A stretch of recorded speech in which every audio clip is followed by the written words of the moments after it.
Kumpirmado na hiwalay na nga po sina Bea Alonzo at Dominic Roque sa isang joint Instagram post. Sinabi ni Bea at Dom na nagdesisyon silang tapusin na ang kanilang engagement.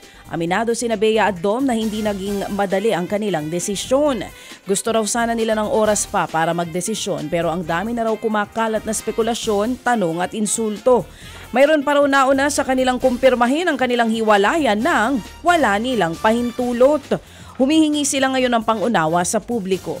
Tinawag ni Bea at Dom na isa itong extremely painful yet united decision. Humihiling din ang dalawa ng privacy sa gitna naman ng kanilang pinagdadaanan ngayon.